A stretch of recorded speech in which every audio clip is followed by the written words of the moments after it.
Pansus DPRD Kota Ambon agendakan rapat koordinasi bersama Wali Kota dalam menyelesaikan persoalan non-job sejumlah ASN.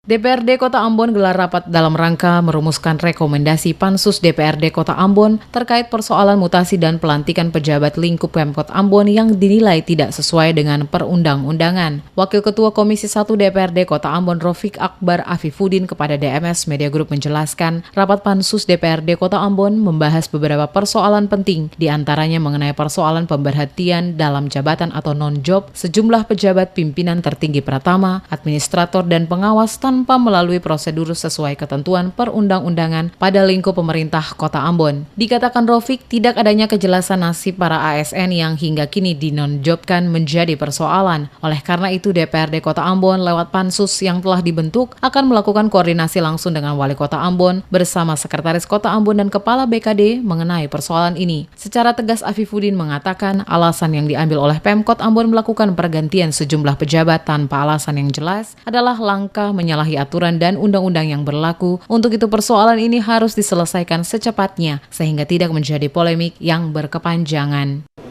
Nah, yang kami sampai hari ini sesalkan adalah ketika pergantian itu dilakukan pada tanggal 29 Desember itu dengan pernyataan Pak Sekda bahwa akan ada tahap 2 di bulan Januari tanggal 4 Januari ya.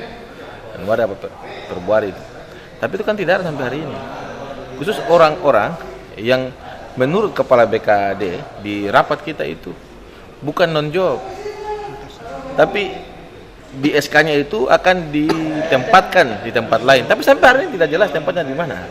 Gitu kan, sama aja dengan non-job. Nah ini yang menjadi masalah yang belum sampai hari ini diselesaikan. Belum lagi ketika kita ketemu KSN juga merasa ini sesuatu yang keliru. Nah sudah minta konfirmasi dengan Pak Wali, pemerintah kota. Nah oleh karena itu maka kita Pansus ini akan berkoordinasi dengan Pak Wali.